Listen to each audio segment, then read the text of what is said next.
오늘 말씀드릴 주제는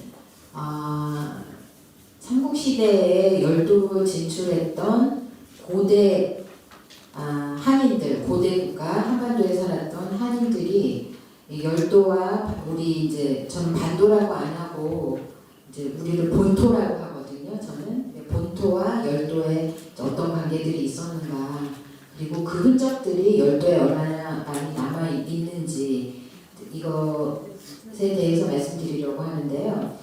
최근에는 그 임나 일본부설이라고 아시나요?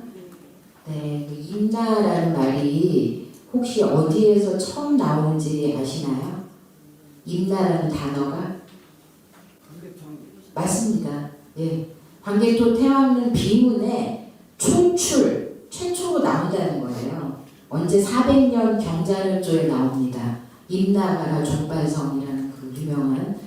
근데 이제 일본 서기에도 임나가 많이 나와요. 일본 서기에. 근데 일본 서기 혹시 읽어보신 거나 조금이라도 훑어보신 분 계신가요? 예. 네. 사전 그 지식이 있으신 분들도 있고 없으신 분들도 있는데, 일본 서기에 보면은 백제 신라 얘기가 참 많이 나옵니다. 일본이라는 얘기가 거의 안 나와요. 네.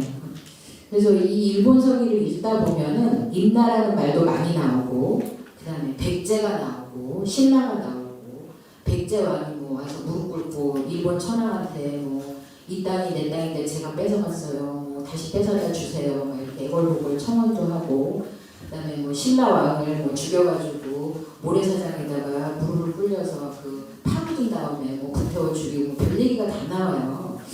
그래서 일본 서기를 읽으면 제가 이제 요번에 그 사실은 박사 논문을 지금 심사를 받고 있는 중인데요.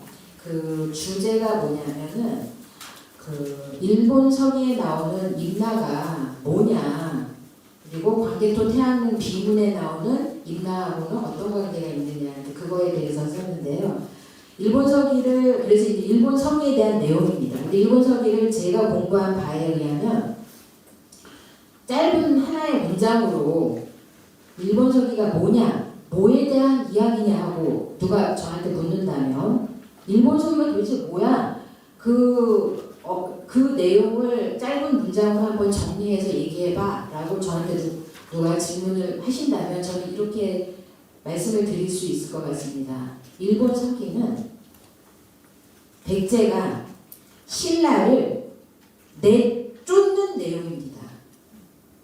백제가 신라를 혐오하고 미워하고 증오하고 멸시하고 절대적 악마예요. 일본 서기에서 신라 혐오로 가득 차 있는 책입니다. 그 책은. 그래서 백제가 신라를 없애버리고 내쫓는 내용이 일본 서기 전체적인 내용이다, 이렇게 딱 말씀드릴 수 있습니다. 그러면 이 일은 어디에서 일어난 일일까요? 본토에서는 어떻게 됐습니까? 거꾸로죠? 본토에서는 신라가 백제를 내쫓은 내용이죠.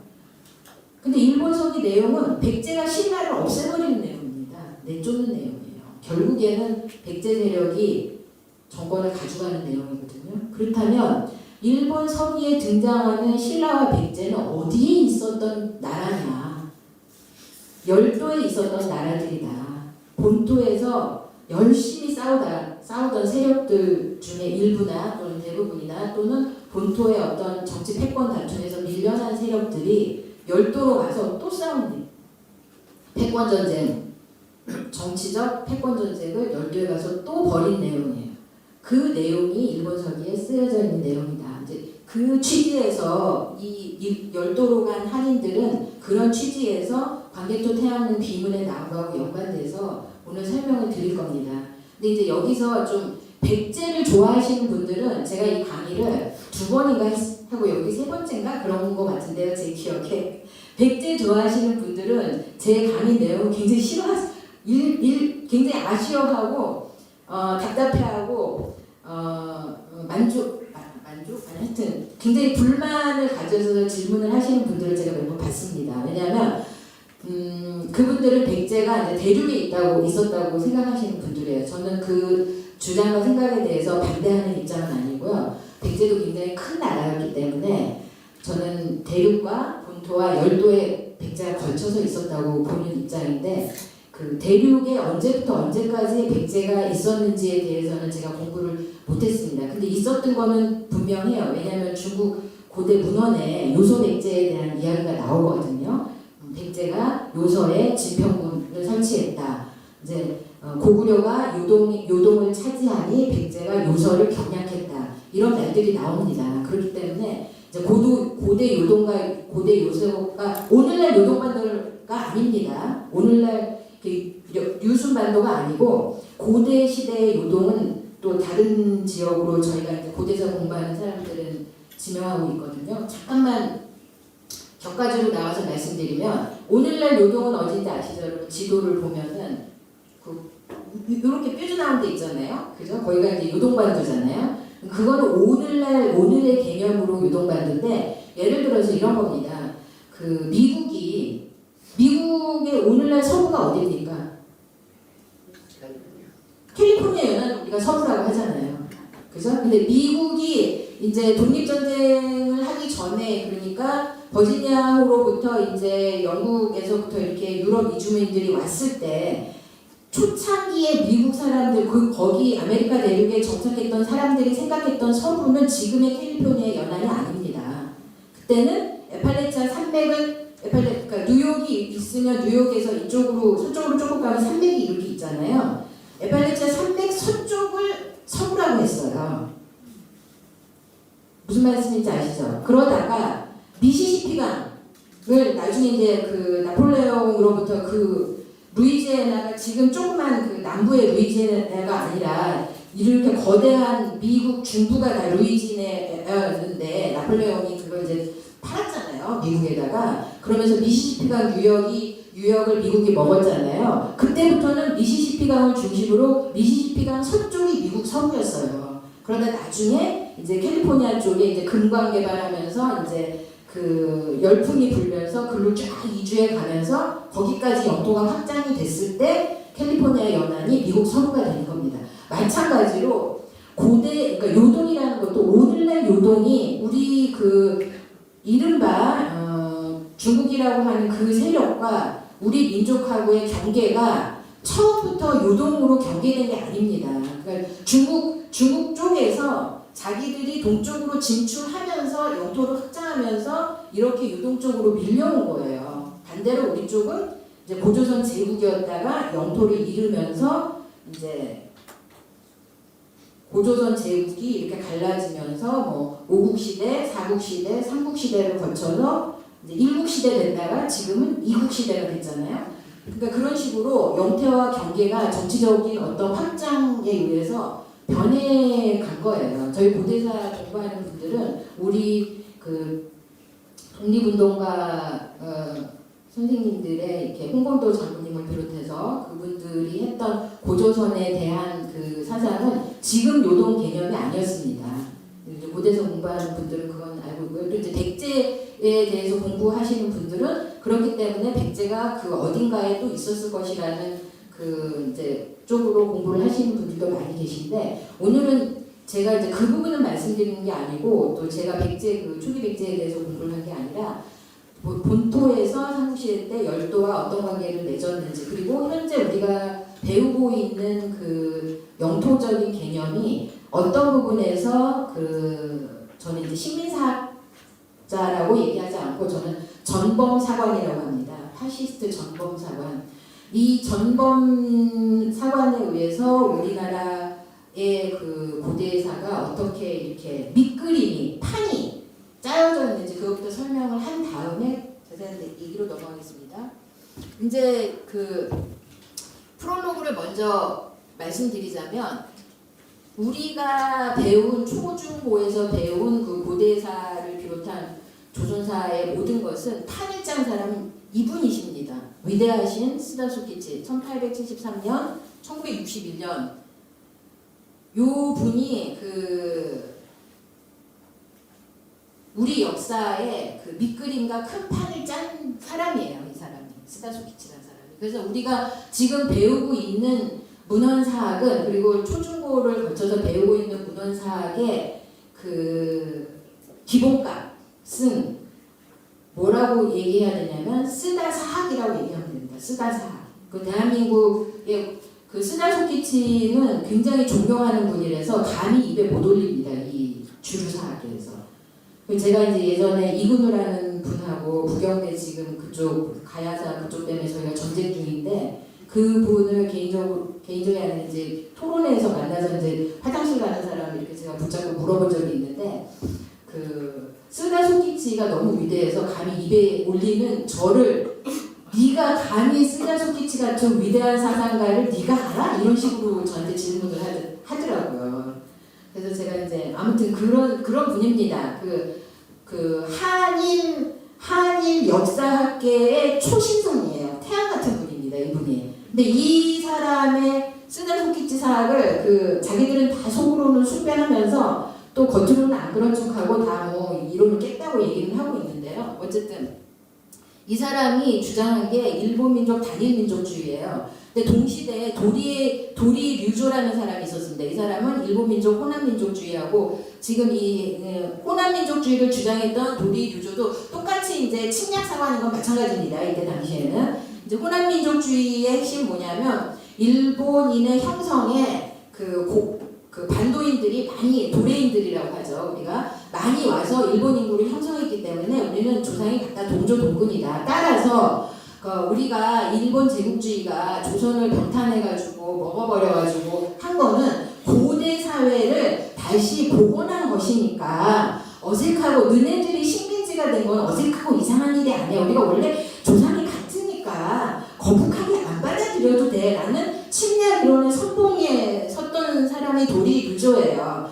근데 이제 어쨌든 동조동군론이라는 거는 이 사람이 주장했던 거고 이 일본 민족 단일 민족주의를 주장한 쓰다 소키치는 뭐냐면 외부에서 바다 건너서 들어온 사람들이 없고 열도에서는 거의 없고 열도 인구는 열도 자체적으로 생겨난 토착 세력에 의해서 인민이 형성이 됐고 천황도 그렇게 된 거지 외부에서 들어온 세력은 일본 고대사에 영향을 미치지 않았다. 그러니까 도레이는 거의 취급할 필요가 없다. 그래서 일본 민족 단일 민족소를 주장한 사람입니다. 그래서 중요한 건 뭐냐면 일본 민족 단일 민족주의에 의해서 한일 개통 관계를 끊어버렸어요.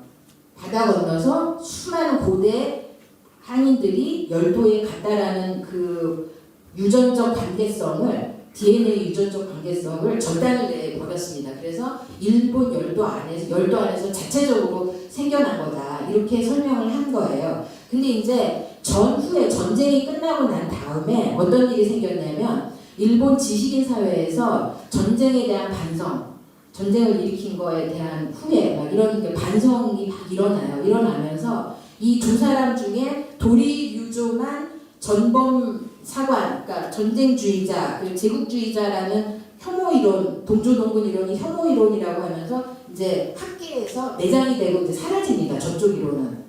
그리고 살아남은 게 이쪽 이론만 살아남은 거예요.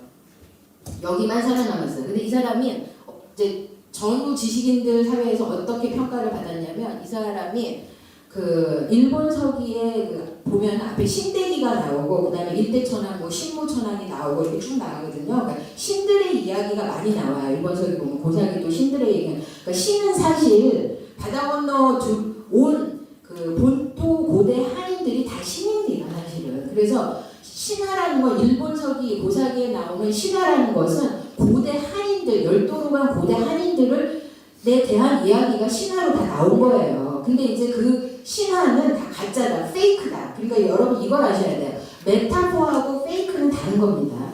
메타포는 어떤 사실에 대한 은유죠. 그죠? 은유라는 건 사실을 기반으로 해서 뭔가 비유를 해서 이렇게 나오는 거잖아요. 근데 페이크라는 건 날조예요. 사실이 없었다라는 거잖아요. 그러니까 이제 이 사람은 그 쓰다 소키치는 일본 서기에 나오는 신화는 전부 페이크고 날조니까 역사적 사실하고 아무 관계가 없으니까 그냥 단지 일본 천황과의 어떤 권위적인 상징성을 높여주기 위해서 날조된 지어낸 이야기니까 역사적 사실로 간주하면 안 된다. 아무 관계가 없다. 그러면서 일본 서기에 나오는 그 천황은 그 응신천황, 10대 천황부터 좀 사실인 것 같고 앞에는 다 가짜 지어낸 천황이다 해서 천황의 실제 실존성을 부정을 했어요. 그래서 이제 이거를 천황과 모독죄로 처벌을 받습니다. 검찰이 기소를 했어요. 그래서 집행유예 유죄 판결을 받았고 이 사람 책이 다 판금 조치됐고 그 다음에 도쿄대에서 이제 대학에서도 이제 쫓겨나고 그렇게 됐어요. 그래서 이제 전쟁 중에 이제 탄압을 받은 지식인으로 전후 지식인들이 이 사람을 부활시킨 거예요. 전쟁 중에 천황가하고 이제 싸우고 탄압을 받았다 하고 이제 우상이 된 거예요. 전후 이제 전쟁 범죄를 참여하는 지식인 사회에서. 그러면서 살아남은 이론이 이것만 살아남은 겁니다. 그래서 이 사람이 얘기하는 게 이제 이른바 실증사학이잖아요. 실증사학은 다른 거 다 필요 없고요. 무슨 사료를 실증적으로 연구한다든지 뭐 자기들 말은 그렇게 하지만 다 라이, 새빨간 거짓말이고요. 사료 검증 그따위 안 합니다. 이 사람의 핵심적인 실증사학이 뭐냐라고 누군가 질문한다면 이렇게 대답하시면 돼요. 신화가 페이크다. 이게 실증사학의 출발이에요. 거짓말. 그래서 어떻게 해요? 자기들 일본서기에 나오는 앞에 신대편도 다 페이크고 날조니까 당군 신화도 너네도 우리도 다 날조라. 없는 거 지어낸 거야. 당군 신화도 페이크야. 일본서기에 나오는 신대기 신화도 페이크야. 자, 공평하지? 이렇게 되면서 남의 나라 신화까지 싸잡아서 다 거짓말, 페이크, 라이로 만들어 놓고 자기들은 실증사학을 한다 이렇게 주장을 한 겁니다. 그래서 중요한 건 핵심을 말씀드리자면 그 한일 개통 관계를 끊어버렸다. 그래서 일본 민족, 단일 민족에서 그 안에서 자체적으로 고대 한반도에 넘어간 한국 한인들하고 아무 관련 없이 자기들끼리 천황과 인민이 형성이 된 게 그게 일본 고대에서. 그래서 나온 게 뭐냐면 이제 이렇게 지금 말씀드린 게 이 내용입니다. 근데 일본 서기를 보면 스사노 시나 신라 왕자 아베 노이보코 시나 천일창이라고 하는데 이 신화 얘기가 다 전부 바다 건너 왔다라는 얘기예요. 스사노 이제 수자노존이라고 하는데 그 얘기입니다. 전부 바다 건너 온 사람들이 신화 얘기는 외부에서 들어온 사람들 얘기예요. 바다를 건너가지 않으면 어떻게 열도로 들어갑니까? 그때 무슨 비행기가 있었고 비행기도 바다 건너 온 거잖아요. 그러니까 아무튼 그런 얘기인데 그 관계를 다 끊어버린 겁니다. 그래서 스다소키치가 근데도 일본 서기에는 백제, 신라, 임나 이런 얘기가 시시때때로 막 뭐 200여 차례 넘게 나와요. 근데 이게 어떻게 해야 돼? 그래서 일본 서기에 나오는 지명, 어떤 사건이 발생하잖아요. 사건이 발생하면 그 사건이 일어난 그 장소가 이제 막 써 있잖아요. 일본 서기에. 그 지명을 이렇게 위치 비정을 해놓은 겁니다. 탁순, 친미달에 뭐 요런 얘기, 요런 탁기탕구, 뭐 비자, 복발, 뭐 이런 얘기가 다 알라, 뭐 다사 이런 얘기가 일본 서기에 나오는 지명이에요. 신공왕후가 점령했다는 그런 얘기에서 그 고래놓고 지명은 여기다 다 비정해놓고 세마스 야스카즈는 뭐 그 후대 뭐 따라서 한 거고요. 그래서 이제 일본 교과서를 보면은 이 자유사 교과서 때 이 검정 합격, 검정 불합격 둘 다다 그 아마존 재팬 치고 들어가면 다 팝니다. 얘네들은 뭐 합격된 책도 팔고 불합격된 책도 팔고 다 팔아요. 합격 불합격의 차이는 현대사에서 위안부 문제, 이제 서술 문제에서 합격은 그게 빠지고 불합격은 뭐 들어가 있고 뭐 그 부분이지 고대사는 똑같아요. 고대사 같은 경우 여기 보면은 저기 보면은 분홍색 뭐 이렇게 파란색 이렇게 돼 있잖아요. 저 맨 끝에 이제 분홍색 바깥에 있는 그 선까지가 임나였다는 거예요. 그래서 그 선이 이렇게 줄어들어가지고 임나가 이렇게 초록색이 됐다가 나중에 여기 보면 제가 밑줄처럼 562년에 신라가 임나를 병합했고 임나를 멸망했고 일본은 이후에 한반도에서 영향력을 상실했다. 그러니까 이 임나가 이렇게 교과서에 쓰여 있습니다.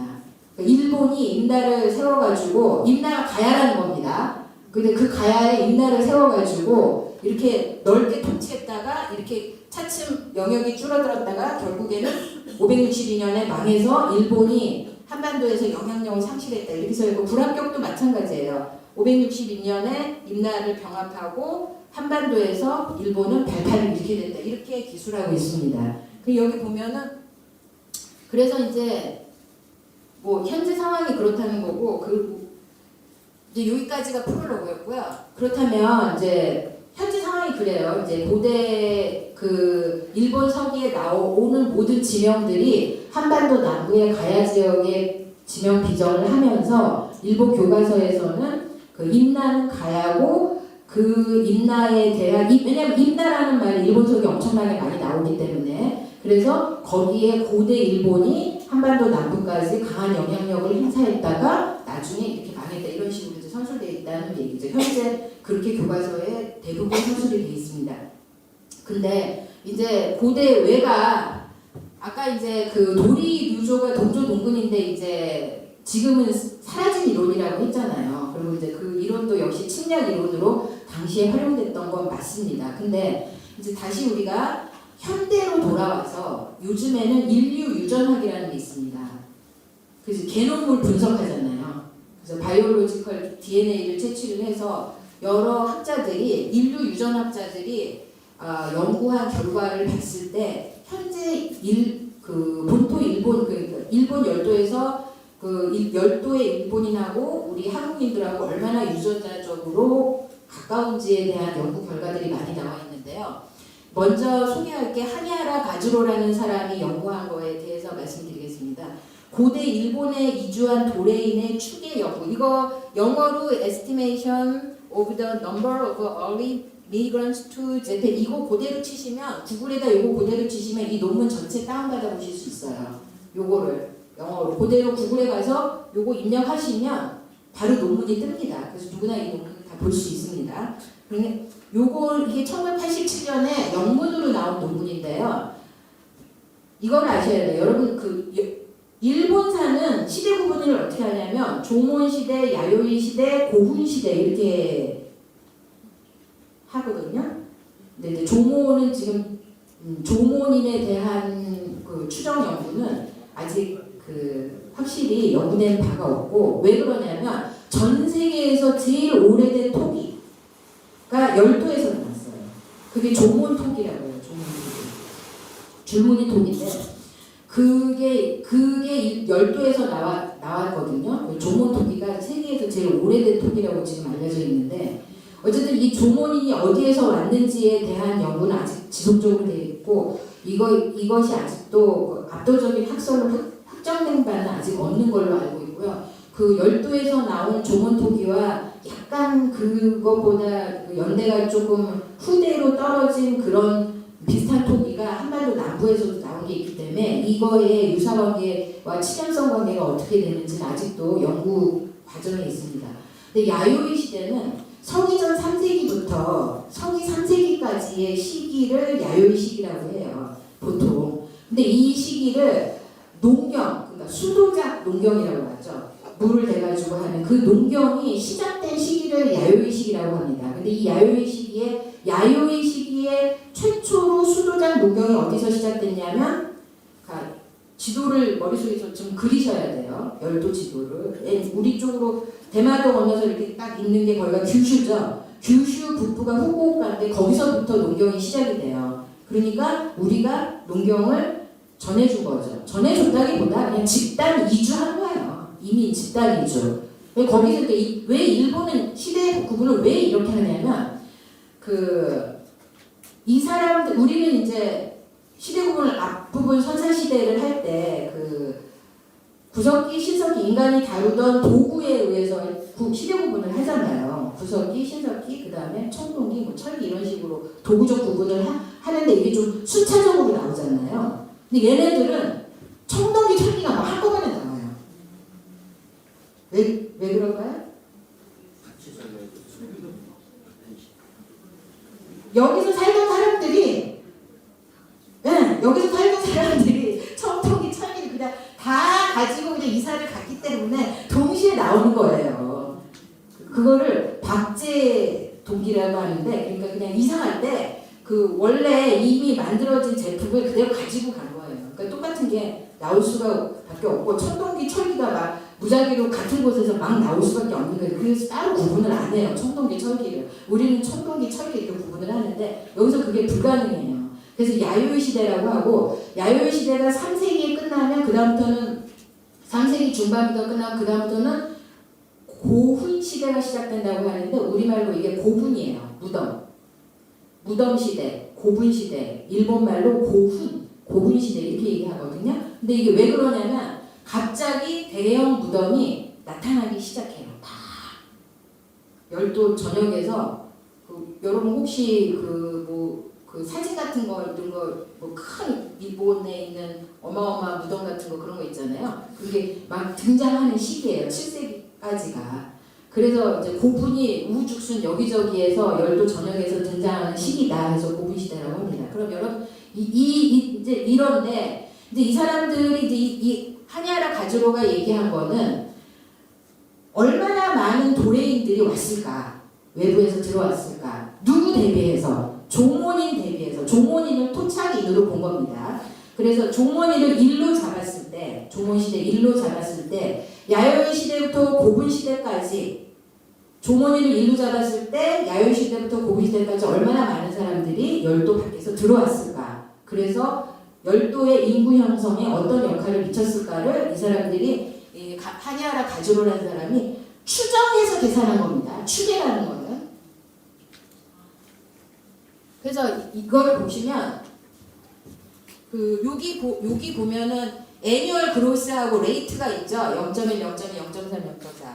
그거는 뭐냐면은 이 인류가 농경을 시작을 하면은 농경을 정착해서 농경을 시작하면 보통 매년 평균적으로 0.1%의 인구 증가율이 있었다라는 고대 문명을 연구하는 사람들끼리 합의를 본 바가 0.1부터 출발을 해요.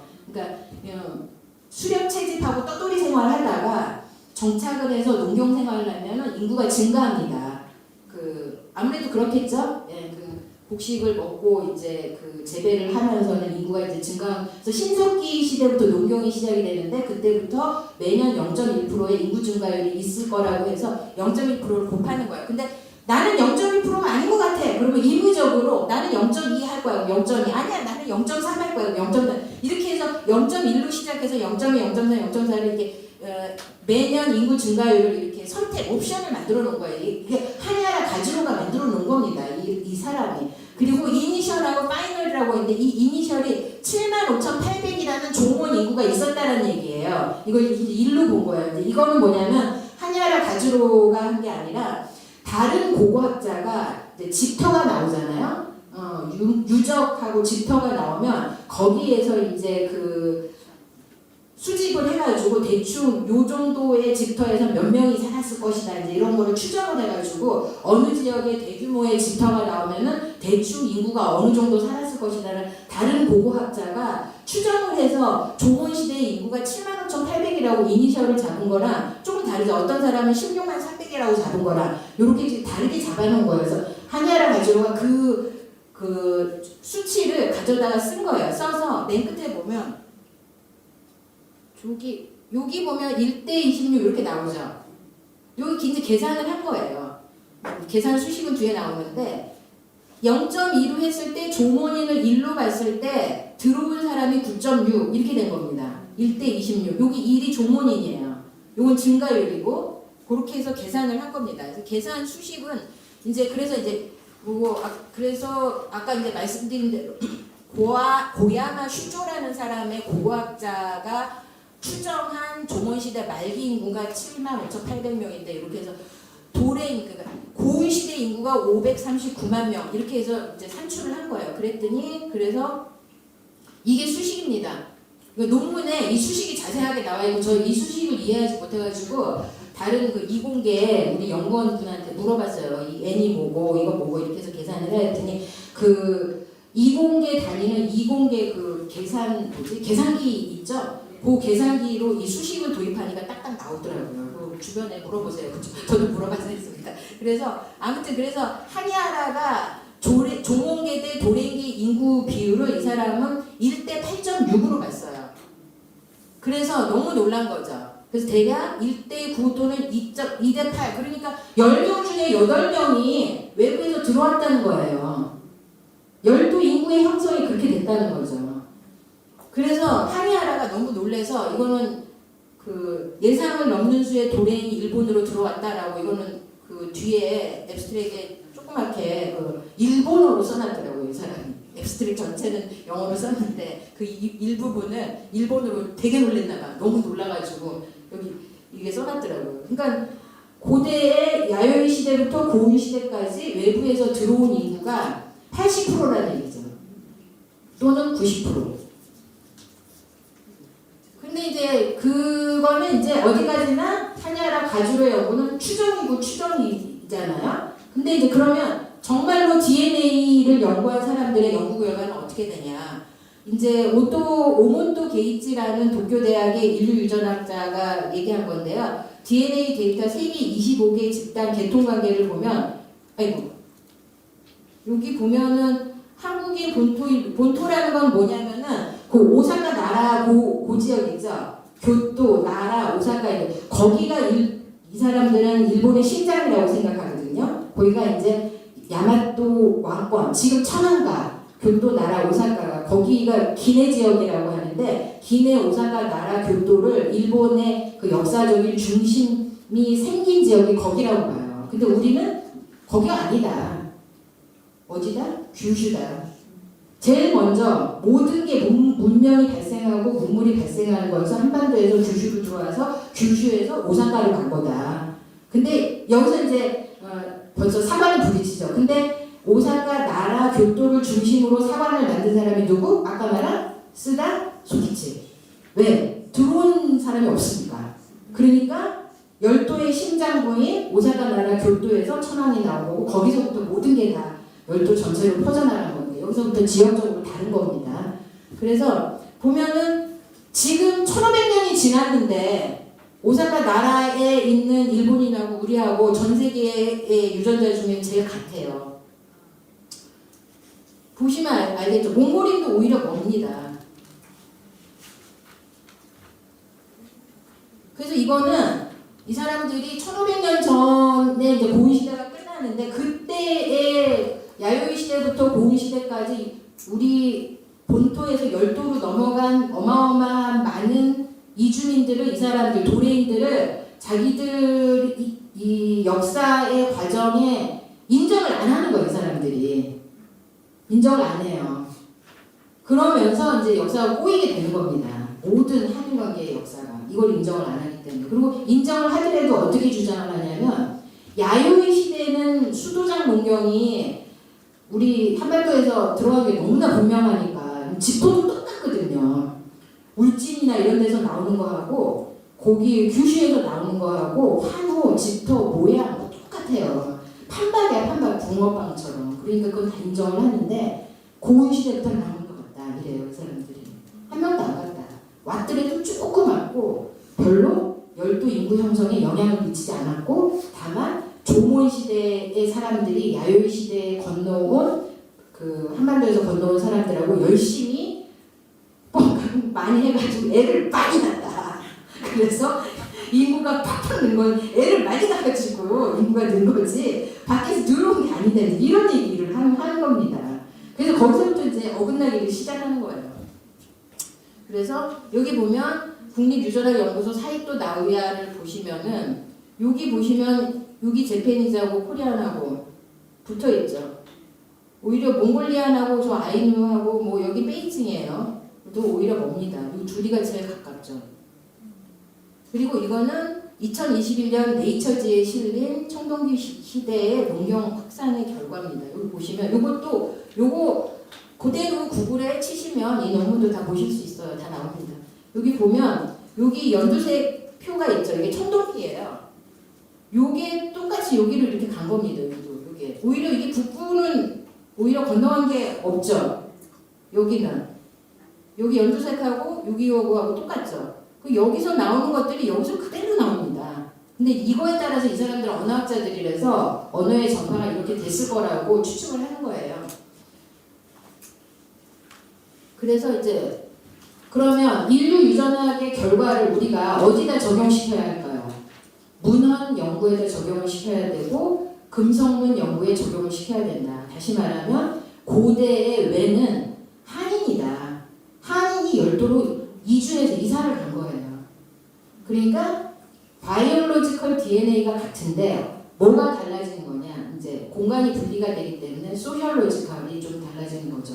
이 이게 이제 이 개념이 그 스티브 잡스가 아시죠? 애플 스티브 잡스가 입양된 거잖아요. 태어나면서부터 이제 엄마가 이제 대학교 프레시맨 1학년이었는데 이제 태어나서 얘 입양을 보낸 거잖아요. 그래서 나중에 이제 무슨 암에 걸려서 죽었잖아요. 스티브 잡스가. 그럴 때 그 바이올로지컬 파더가 연락을 합니다. 스티브 잡스한테 내가 너의 친구다. 만나자. 내가 생부다. 만나자. 그걸 언론에도 얘기를 하고 직접 전달도 하고 그래서 막 신문 기사에 여러 번 나오고 그랬었죠.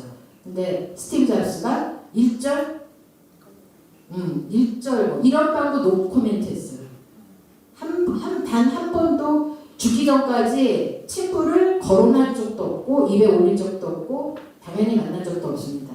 그래서 자기의 부모는 나를 입양한 소셜로지컬 페어런트 이분들만 내 부모지 나를 낳아준 친구는 뭐 완전히 아웃 오브 사이트였죠. 완전히 그냥 인정 자체를 하지 않았어요.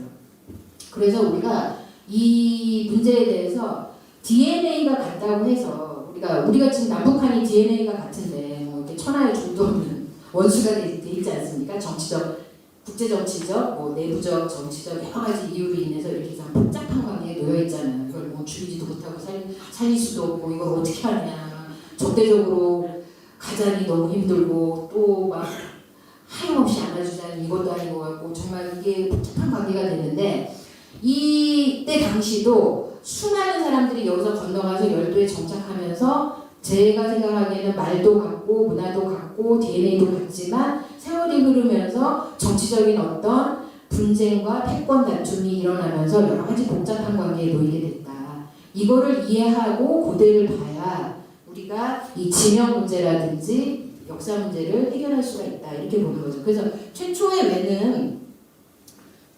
외에 대해서는 처음부터 열도가 외가 아니었습니다. 이제 중국 문헌을 보면 산해경에 보면은 그 거연의 남쪽, 외 북쪽에 있는데 외는 옆나라에 속한다라는 문헌이 나와요. 산해경이라는 문헌에 산해경은 춘추시대 때에 이제 춘추시대부터 한대 초까지 걸쳐서 이제 후대학자들이 한 가지씩 첨가를 한 건데 춘추시대는 BC 770년부터 BC 403년이잖아요. 그러니까 이때 외는 열도의 외를 얘기하는 게 아닙니다. 이때 고대 문헌의 외는 우리하고 관계가 없는 거고 옆나라가 어딘지 아시잖아요. 베이징 쪽에 있는 게 옆나라였기 때문에. 근데 그러다가 어느 순간 변합니다. 언제부터 열도를 외라고 지칭하는 순간이 오는데 이제 삼국지 위지동이 전 삼국지는 진수가 쓴 겁니다. 진수가 이제 3세기 그쯤에 쓴 건데 그 동의전 외전이 있어요. 거기에 보면은 옛날에는 하나라의 왕 소광의 아들이 회계의 봉해지자 그래놓고 머리를 자르고 문신을 하여 교령의 해를 피웠다. 지금 외의 수인은 바다에 들어가 조개를 잘 잡는다. 이런 얘기가 나와요. 외전에. 근데 여기서 얘기하는 하나라 왕 소광의 아들이라는 얘기는 사기 월왕부천세가에 이 말이 나오거든요. 그래서 하우 제 소강의 서자가 이제 월왕인데 회계에 봉해졌다. 회계가 어디냐면 여기입니다. 여기가 회계예요. 여기에 이제 월왕부천이 여기에 이제 봉해졌다라는 얘기예요. 그랬는데 지금의 외는 어디에 있느냐? 그 삼국지를 보면은 뭐라고 나왔냐면 지금 외는 바다에 들어가 물고기와 조개를 잘 잡는데 마땅히 회계의 동쪽에 있는 게 지금의 외다. 이렇게 삼국지 위지 동의적 외전에 나옵니다. 회계의 동쪽이라는 게 회계의 동쪽이라는 얘기죠. 회계 동해가 여기입니다. 그러니까 삼국지 위지동의전 진수가 쓴 삼국지 위지동의전 외전에 나오는 외는 열도를 설명하기 위해서 쓴 거예요. 회계의 동쪽에 있었다라는 거. 그 전에는 외라는 거는 뭐라고 봐야 되냐면 그러니까 어업에 종사하는 일족 바닷가나 강가나 물가에 살면서 물고기를 잡으려면 뭐가 있어야 돼요? 장비가 있어야 되죠. 그물이 있어야 되고 뭐 낚싯대가 있어야 되고 그거는 어업을 자주 종사하지 않는 다른 쪽에 사는 사람들한테는 그런 장비가 없지 않겠습니까? 그러니까 그런 장비를 가지고 그물 등등의 장비를 가지고 물고기를 잘 잡는 사람들 전체를 가리키는 말이 외였을 것이다. 그때는. 그래서 이제 외는 옆나라에 속했다도 아마 그 내륙에 있는 강가나 하천가나 또는 바닷가 인근에서 물고기나 물고기를 잘 잡는 어업을 주업으로 하는 사람들을 외라고 했을 가능성이 높은 거죠. 그랬는데 이제 그랬다가 삼국지를 쓴 진수는 열도의 외를 얘기를 하게 되는 거죠. 이제 회계의 동족에 외가 있다 이렇게 되는 거죠.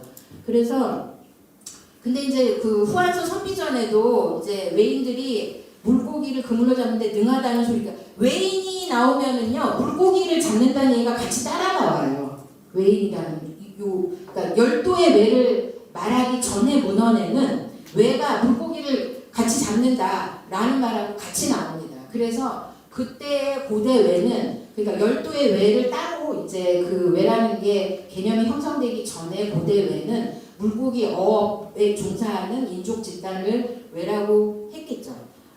그러다가 언제부터 이제 개념이 변하는 건데 언제부터 변하냐? 우리가 이제 그 사마천의 사기를 보면 조선열전이라고 나와서 한 무제가 조선을 멸하고 거기에다가 한사군을 설치했다 이런 게 나오거든요. 남남군을 설치했다.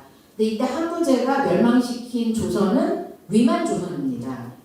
위만조선. 그래서 이제 이게 고대사의 큰 지금 논쟁의 가장 핵심적인 화두 중에 하나가 위만조선이 어디 있었냐. 위만조선을 멸망시키고 그 자리에다가 한무제가 남남군을 세운 거거든요. 그러니까 위만조선 있던 자리가 한무제에 의해서 멸망당하고 그 자리가 남남군 등 한사군이 된 거예요. 그러니까 이게 어디 있었냐는 얘기죠. 어디 있었다고 배우셨습니까, 여러분은? 평양에, 한반도 북부 평양에 위만조선이 있었고 거기가 망하고 남남군, 대방군, 진방군, 임등군이 거기 한반도 북부에 들어섰다 이렇게 배웠죠. 저도 초중고를 그렇게 배웠습니다.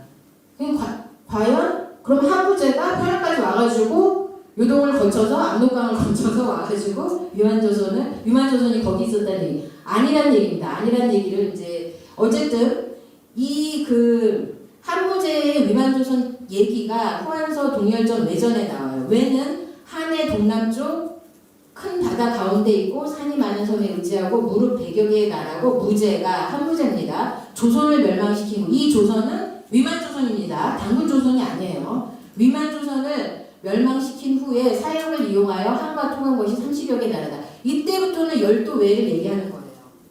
그러니까 언제부터? 한무제가 위만조선을 멸망시킨 그 인근 이즈음부터는 그 우후부터는 열도 외를 얘기를 하는 거죠. 그래서 거기에서 이제 야마대국이 나오고 낙랑군 변경해서 그 나라는 12,000리 떨어져 있다 그랬어요. 그럼 이 낙랑군이 어디에 있었느냐 이게 굉장히 이제 중요한 문제가 되는 거죠.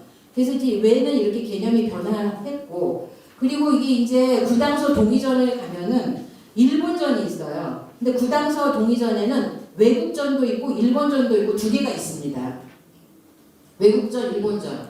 그래서 일본전을 보면은 일본국은 외국의 별종이다. 그 나라에 해 뜨는 곳에 있기 때문에 일본을 나라 이름으로 했다. 근데 이게 이제 그 구당서니까 940년에 편찬을 했잖아요. 그게 이제 940년이니까 10세기에 이제 일본이라는 말이 처음 나온 건데 이거보다 더 먼저 어디에 나오니까 일본이란 말이 삼국사기 신라복기 문무왕 10년에 나온 670년이니까 그때 먼저 나옵니다. 편찬은 물론 우리가 나중에 삼국사기는 했지만 먼저 나오는 시기는 삼국사기 신라복기 문무왕 편에 먼저 나오는데 일본이란 말이 그러니까 왜가 일본으로 국호를 바꾸겠다고 우리한테 통보해 왔다라고 문무왕조에 나오는 거죠. 그래서 그 이제 식당서 동의전에는 이제 외국전은 없고 일본전만 있는데 특이한 거는 여기 이제 일본 서기에 나오는 일본 천황 순서가 여기 다 신당서 동의전에 다 나와요. 뭐 신무 다음에 숭신이고 수인이고 경행이고 중해고 신공이고 뭐 응신이고 개체고 이런 말들이 나옵니다. 흠명이고 이런 말들이 이제 일본 서기에 나오는 천황 순서대로 이제 이름이 나옵니다. 그렇다는 얘기고요. 그리고 이제 이게 예부 이제 여기서 이제 일본이라는 말에 대해서는 여기 보면 2011년 중국에서 발견된 백제인 예군 묘지명 이 예군이라는 사람이 백제 사람 장군인데 당나라에 가서 그 당나라의 장수가 된 다음에 나당연합군이 돼가지고 그 백제의 나중에 그 부흥운동 하잖아요. 그때 이제 백제를 멸망시키는 백제 사람인데 당나라 장수가 돼서 당나라에서 추앙받는 인물이 돼서 성공한 당나라인이 된 사람인데 이 사람이 678년에 죽었는데 이제 그때 그 묘지명이 묘지가 발견이 돼서 2011년에 그 사람이 예군인데 일본 서기에서는 이 사람이 나와요. 일본 서기에도 나오고 우리 기록 삼국사기 신라본기에도 나와요. 이 사람이 예군이.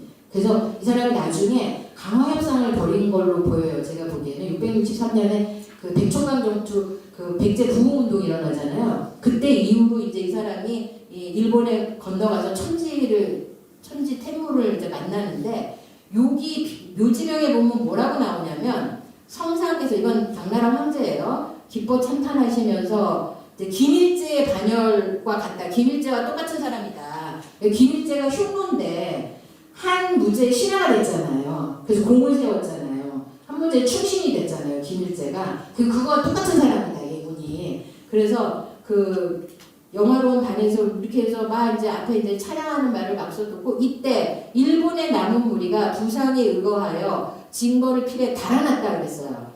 일본의 남은 무리가 부상과 해자 영동으로 달아났다는 거예요. 그럼 이때 일본이 누구냐는 거죠. 당나라와 맞서 싸웠던 이때 일본은 백제예요. 그러니까 이 말은 백제의 남은 무리가 도망가서 어디로 도망갔냐? 부상, 해자, 영동이 열도를 가리키는 말입니다. 여기서 부상, 해자, 영동 이게 열도를 가리키는 말이에요. 일본은 백제를 가리키는 말입니다. 당나라하고 싸웠던 일본의 남은 무리, 싸우다가 도망간 무리. 그러니까 자기 자신을 백제가 일본이라고 한 거예요. 언제? 이게 678년에 나오는 거죠. 그래서 일본이 스스로 백제가 스스로 자기 자신을 일본이라고 했다라는 증거로 쓰일 수 있는 그런 그 묘지명이 되는 거죠, 이게. 그래서 아무튼 이렇게 해서 그 우리가 그 고대 중국 사서와 그 금성문에 나오는 외는 바이올로지컬 DNA가 우리하고 같은 고대 열도에 살았던 외는 한인외다. 그런 의미에서 저는 이 사람들을 한외라고 부릅니다.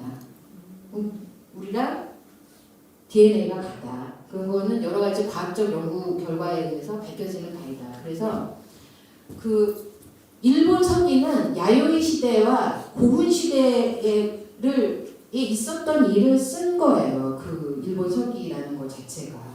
그럼 야요이 시대하고 고훈 시대에 여기 한반도 본토에서 열도로 건너간 이주민이 80% 정도 된다. 열도 인구를 구성한 사람들 중에 백제인, 가야인, 신라인, 나중에는 이제 뭐 고구려 멸망한 이후에 그건 이제 7세기 이후의 일이니까 많은 사람들이 건너가서 각자 마을이나 소국을 형성하고 살았다고 봐야 되는 거죠. 그래서 많은 사람들이 거기서 서로 그 친소 관계, 친하고 멀고 관계에 의해서 여러 가지로 패권 쟁투가 일어났을 가능성이 높죠. 그래서 그 열도에서 일어난 패권 다툼을 기록한 게 그 일본 서기라고 봐야 되고 백제 사람들이 모여 살았던 여러 소국들을 일본 서기에서는 백제라고 쓴 거고 신라 사람들이 모여 살았던 여러 소국들을 신라라고 썼겠죠. 그렇게 봐야 되는 거예요. 그렇게 되면 일본 서기가 해석이 되고 지명도 다 해석이 됩니다. 근데 광개토 태양릉 비문에도 왜가 나와요. 신라본기의 왜에 대해서 좀 말씀드릴게요. 이제 우리가 아까 이제 광개토 태양릉 비문에 나오는 왜도 한외고 우리 개념이 성립됐잖아요. DNA가 같은데 정치적으로 생각하셔야 돼요. 한 배에서 나와도 얼마나 싸우니까. 한 배에서 나와서 싸우는 게 더 격렬하게 싸우죠. 그죠?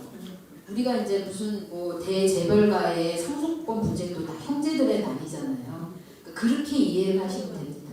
그래서 열도로 건너간 이제 제가 왜 이제 신라본기의 왜를 얘기를 말씀을 드리냐면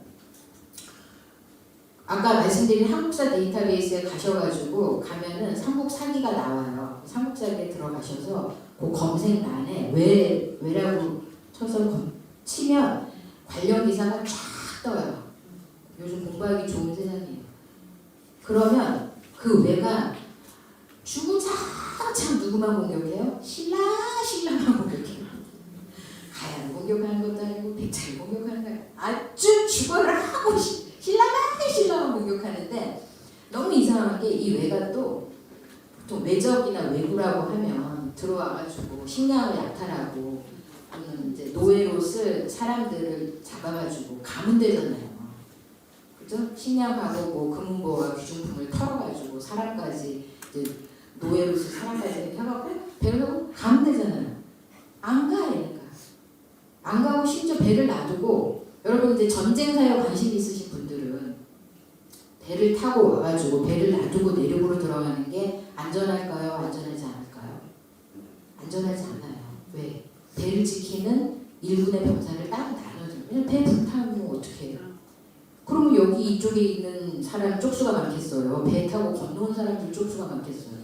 당연히 고립돼서 배가 불타면은 못 건너가면 죽는 거지. 여기서 무슨 약탈을 하든가 여기에 사는 사람이 더 많은데 그렇지 않겠습니까? 근데 이 외는 어떻게 하냐면 도성을 포위를 해요.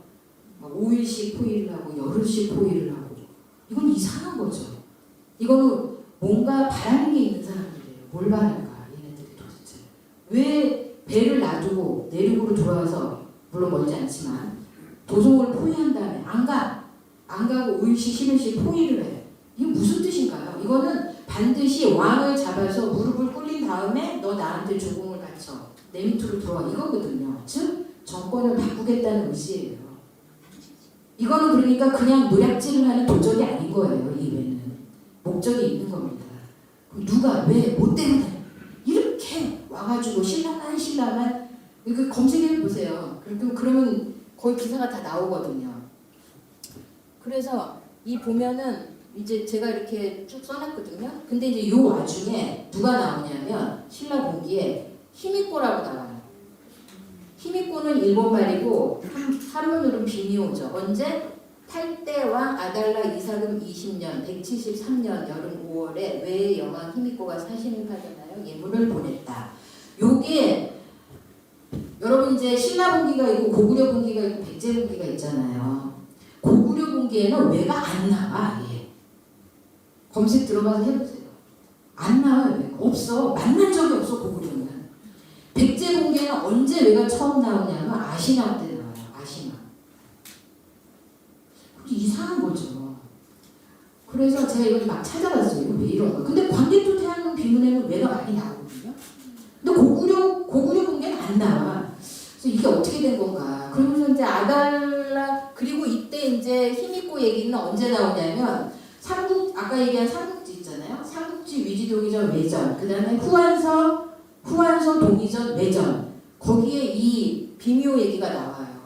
근데 그때 요 173년은 어떤 얘기냐면 거기 삼국지하고 후한서를 읽어보면 외국에서 대란이 일어났다. 서로 죽이느라고 난리가 났다. 한 40몇 년간 대란이 일어나요. 서로 이제 패권 다툼이 일어나가지고 그러다가 그 외국 대란을 평정하고 나타난 여왕이 히미꼬다. 비미오다 이렇게 나와요. 그 후한서 외전, 삼국지 외전에 그렇게 나옵니다. 근데 요 기간이 외국에 대란이 있는 그 기간이에요. 그 와중에 유일하게 신라 왕한테 예물과 사신을 보냈어요. 누굴까? 야, 넌 누구니? 지금 외국에서 대란이 일어난 와중에 유일하게 아달라 이사금한테 예물을 보냈어요. 근데 궁금해서 막 찾아봤죠, 제가. 누굴까? 히미꼬. 근데 이 히미꼬 비미오의 왕국이 어디 있었느냐도 지금 최대 한일 역사관의 논쟁점 중에 하나입니다. 야마대국, 흔히들 또는 뭐 사마대국이라고도 하고 야마대국이라고도 하고 야마타코크라고도 하고 그렇습니다. 일본 말로는 야마타이코크라고도 해요. 근데 이게 어디 있었냐? 자, 스다 소키치에 의하면 야마타이코크 외여왕 히미꼬가 어디 있었다? 오사카, 나라, 교토 거기에 있었다는 거예요. 이게 야마토 중심 상황입니다. 우리 입장에서 어디 있었다? 당연히 규슈에서부터 발원한 거기 때문에 규슈에 있었다가 우리 입장입니다. 그래서 아까 그 삼국지 외전에 보면은 남남군에서부터 외 여왕이 다스리는 야마타이 복구까지 12,000km다. 그랬어요. 그럼 이 낙랑군이 어디 있느냐도 문제가 되는 거죠. 낙랑군에서부터 야마타의 복구까지 12,000이다. 그러면 낙랑군이 평양에 있었다면 평양에서부터 오사카 나라까지가 12,000리가 되는 거예요. 그래서 야마토 중심 사관이 되는 겁니다. 우리 입장에서는 낙랑군이 거기 안 있었죠. 고대 요동 지역에서부터 규슈에 있는 데까지 하면 12,000리다. 이렇게 돼서 이것도 굉장히 논쟁점 중에 하나입니다. 이게 왜 여왕국이 어디 있었느냐, 얘가 누구냐, 히미코가. 그래서 이거 보면 이거예요. 명화성을 포위해서 외병이 금성을 포위를 해. 안 가. 얘 집에를 안 가. 불량이 떨어지자 돌아간대. 둘째한테. 그리고 이제 이것도 자비 2년에 병성 100여 척이 동쪽 변방을 습격해서 월성을 오기만 하면 포위를 해. 얘네들은. 목적이 뭐야? 목적이 뭐겠어요? 고대 전쟁은요, 여러분들 그걸 아셔야 돼요. 이제 고구려 장수왕이 계로왕을 아차산에서 참수를 해버리잖아요. 여러분 그때 이제 아차산에서 한성백제가 망했는데, 여러분 저는 이거를 읽을 때 왜 진짜 이상했던 게, 백제를 그러면 고구려가 딱 먹었으면 그 지역을 다 고구려 관리들을 보내가지고 쫙 고구려를 이렇게 만들지, 그러고 갑니다. 고구려가 왜 가지? 이해가 안 갔는데, 고대에는 이렇게 왕을 죽이거나 무릎을 꿇린 다음에 그 왕의 일족들을 인질로 데리고 그다음에 금은보화와 식량을 끌고 다시 갑니다. 그리고 너 앞으로 똑바로 잘해. 왜냐면 조공 잘 받죠? 그리고 가요. 다시 철수를 해요. 그게 고대 전쟁의 패턴이에요. 거기에 눌러 앉아가지고 뭐 관리를 심어가지고 일일이 무슨 너 이거 해라 저거 해라 뭐 해라 이런 통치를 하는 게 아니라 조공 약속을 받고 가는 거예요. 그러니까 얘네들도 여기 와서 자꾸 도성을 포위하는 이유가, 왕을 잡아서 무릎을 꿇린 다음에 조공 약속을 받고 너 나한테 조공을 해? 아니면 또는 정권을 바꾸든지 뭔가 정치적인 목적이 있는 겁니다. 그래서 그렇다면 이 외가 누구냐? 한해라고 아까 얘기했죠. 이 한해가 누굴까? 자, 박혁거세라고 나왔는데요. 아까 신라 왕의 8대 임금이 아달라 이사금이에요. 근데 우리가 아시다시피 여러분, 신라 왕조는 박씨로 시작하잖아요. 근데 8대 아달라 이사금 왕 때 박씨 왕조가 여기까지만 박씨고 그 다음부터 정권이 바뀌어요. 그리고 안 나타납니다. 박씨 왕조가. 수증기처럼 사라졌어요. 그 유구한 신라 역사에서 8대 왕 아달라 이사금 이후로 박씨가 안 나타납니다. 그 다음부터는 석씨로 나갔다가 이제 김씨로 바뀌어서 다 김씨로 가는 거죠. 그래서 사라진 박씨들 도대체 어디로 갔을까? 했더니 규슈에 박혁거세를 모시는 거세 신사가 있어요. 근데 이 규슈를 비롯한 일본 열독 전역에 박혁거세를 모시는 신사가 2,000여 개가 넘게 있습니다.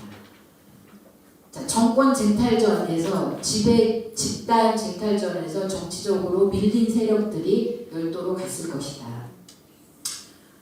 신라도 그렇지만 백제도 아마, 백제를 지배하는 지배 집단이 8대 거족이었잖아요. 8대 성씨가 지배를 했는데, 이제 8대 성씨가 돌아가면서 뭔가 정권을 이룰 때는 열도에 가서 은거하고 있다가 다시 와서, 그래서 백제가 이제 정권 다툼에서 암살하는 경우가 많이 나옵니다. 백제 같은 경우도. 그죠? 그래서 이것도 박혁거세를 모시는 신사가 2,000여 개가 넘게 있는데, 이것도 통폐합을 한 거예요. 하도 많아가지고. 남은 게 2,000여 개예요. 이거보다 더 많았다는 얘기죠. 그래서 아까 저는 그 히미코, 비니오가 아달라 이삭은 박씨 왕조의 후손일 것이다. 여자. 뭔가 정권 다툼에서 밀려난 박씨 왕조의 어떤 후손이, 아달라 이삭음이 아들도 없었다 뭐 이렇게 나오는데, 어떤 딸 쪽으로 연계된 그런 후손이 열도에 가서 야마대국, 왜 여왕국의 여왕이 되지 않았을까? 그래서 어떻게 됐어요? 동기가 있죠. 본토에 있는, 경주에 있는 신라의 정권을 반드시 바꿔야 되겠다라는 정치적 목적이 있으니까 주구장창 신라만 공격하는 겁니다. 신라만 공격하고, 그냥 공격하고 식량만 약탈하고 인지를 약탈해서 가는 게 아니라 도성을 막 포위를 하고 막 협박을 해. 정권 바꾸라는 얘기죠. 그래서 정치적 목적을 가진 신라만 공격하는 외에는 박혁거세 후손인 8대 아달라 이삭 왕 때 끊어진 그 후손들이 열도에 있다가 응거하고 있다가 시시때때로 경주에 와서 신라만 공격했을 가능성이 있다. 그래서 이제 대마도를 보면 대마도에도 이렇게 공격 무기가 많이 나와요. 대마도를 직접 방문해 보시길 권장드립니다. 부산에서 해독선을 타면 1시간 반인데 여기 키니테하고 멀미약을 드시거든요. 네, 진짜예요. 가면 거기에 우리 그 대마도에 보면은 그 18대 왕 실성 이사금 7년조에 대마도에 군영을 설치하고 무기와 군량을 쌓아준다는 소문 때문에 우리가 어떻게 해야 되냐 막 회의를 하거든요. 근데 실제로 대마도에 이렇게 무기가 많이 나옵니다. 그렇고요. 그럼 뭐 이제 이거는 그 가야계통 지명이 엄청 많다라는 거. 그 다음에 이거는 사이토바루 이거 미야자키현 그러니까 규슈가 이렇게 있으면 규슈의 남쪽의 동쪽 남동부 쪽이 미야자키현인데 거기 사이토바루에서 나오는 게 가야하고 똑같은 물건들이 나온다는 거예요. 이것도 고령 지산동 고분에서 나온 거랑 규슈 사이토바루 고분에서 나온 거랑 똑같은 건데 그냥 가지고 갔다고 봐야죠. 제가 보기에는 그렇습니다. 그래서 또 규슈 후쿠오카현 동부지역 여기가 부젠시라는 데예요. 여기가 이제 나카스 평야인데 여기 이제 신사가 있는데 여기 보면은 수서 동이전 한해적 문림랑 백청이라는 사람이 외국에 이제 사신으로 가는데 여기서 죽사국에 이르렀다 다시 동쪽으로 진왕국에 이르렀다 이제 이런 얘기가 나오는데 여기서 이 진을 일본어로 하타라고 읽습니다. 여기가 진시 왕국이라는 데라는 거예요. 여기가. 근데 이거 하타시라고 읽는데 이 진을요. 이게 지금 어디서 나왔냐면 울진 봉평의 신라비가 있거든요. 근데 거기에 이 울진 봉평의 신라비 내용 자체는 울진 봉평 지역에 무슨 사건이 일어나가지고 그 사건을 수습하기 위해서 각 이제 그 마을이나 읍장들이 이렇게 모여가지고 중앙에서 내려온 그 왕이 보낸 그 파견단하고 그 지역 토호 세력들이 모여서 회의를 해가지고 이 사건은 이렇게 해결하기로 한다. 이렇게 해서 뭐 서로 이제 자기 나는 어느 지역의 대표 누구다. 뭐 이렇게 이름이 쭉 나와요. 이게. 근데 그 중에 파단이라는 말이 나오는데 이걸 일본어로 하타라고 읽습니다. 예, 발음이. 이 울진 봉평 신라비 내용 중에 이 말이 나오는데 어느 지역의 대표가 파단이에요. 그 지역 대표의 성씨가 파단인데 이게 우리 정격 한자어로는 파단이라고 읽지만 이게 하타라고 읽어요. 이걸 일본말로. 그래서 그 이거는 현재 그 일본에 있는 요 하타시 집안 사람들이 여기에 왔어요. 와가지고 우리 조상들이 여기서 왔구나라고 확인을 하고 또 가기도 하고 이거는 그 KBS에서 이제 그거 방영을 한 적도 있는데요. 아무튼 그렇게 많이 갔다는 말씀을 드리는 겁니다. 그리고 이제 백제 같은 경우는 규슈의 백제가 어디 있었겠느냐. 규슈 백제는 여기 보면은 백제 금동관이 발굴된 지역이 반도에서는 이렇게 발굴이 돼서 금동관 백제 금동관은 백제라는 시그니처가 있어요. 백제 금동관 딱 보면 아 이게 백제 금동관이구나. 그 시그니처가 똑같은 금동관이 어디서 나왔냐면 여기서 나왔어요. 에다 후나야마 고분. 여기 이제 구다라가 뭐냐면은 백제를 일본말로 구다라라고 합니다. 이 구다라의 촌인 여기 있고요. 그 다음에 여기에 그 거대한 고분이 있는데 거기서 나온 겁니다. 요겁니다. 이게 백제 금동관 시그니처가 요거예요. 요게 시그니처예요. 무슨 말씀인지 아시겠죠? 저게 있으면은 그냥 하늘이 무너져도 백제 금동관입니다.